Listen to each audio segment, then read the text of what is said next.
കുണ്ടലിനി അത് ഉണർത്തി കഴിഞ്ഞാലേ ഭയങ്കര വിഭ്രാന്തി ഉണ്ടാവും എന്ന് പറഞ്ഞിട്ടുണ്ട്. രണ്ട് വിധത്തിൽ. ഒന്നുകിൽ അത് ഉണരുന്നത് മൃദംഗ വേണുനാഥ മൃദംഗം, വേണു മറ്റേ ഓടക്കോഴൽ, പുള്ളാങ്കോഴൽ, ശംഖുനാഥം, വാദ്യങ്ങൾ അതോടുകൂടി ഉണരണം. ഓം മഹാനാണ്. അതും എപ്പോൾ ഉണരണം, അതിന് ടൈമുണ്ട്. എപ്പോഴെങ്കിലും ഉണരാൻ പാടില്ല. എപ്പോഴാണ് ഉണരുക? 12 മണി കഴിഞ്ഞ് 1 മണിയുടെ ഉള്ളിൽ ഉണരണം.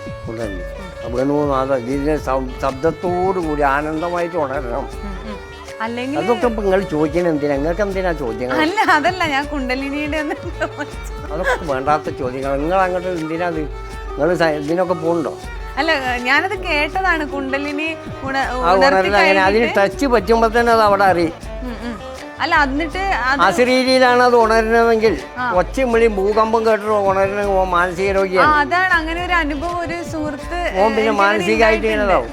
ഒറിജിനലായിട്ട് കിട്ടാൻ കോടികളിൽ ഒരാൾക്കൊക്കെ സാധിക്കും. അപ്പൊ അങ്ങനെ ഉണർന്ന ഒരാളുടെ അനുഭവം ഞാൻ കണ്ടതുകൊണ്ട് ചോദിച്ചത്. അതൊരു വിഭ്രാന്തി പോലെ ആയിപ്പോയി. അത് നടക്കുന്ന കാര്യങ്ങളൊക്കെ അവർക്ക് മുൻകൂട്ടി അറിയാൻ സാധിക്കും. ഇന്നോടത്ത് ഇന്ന കാര്യങ്ങൾ നടക്കും, ഇന്നമായിരിക്കും. അവരത് പുറത്തേക്കൊട്ട് പറയില്ല, പറയാൻ പാടുമില്ല.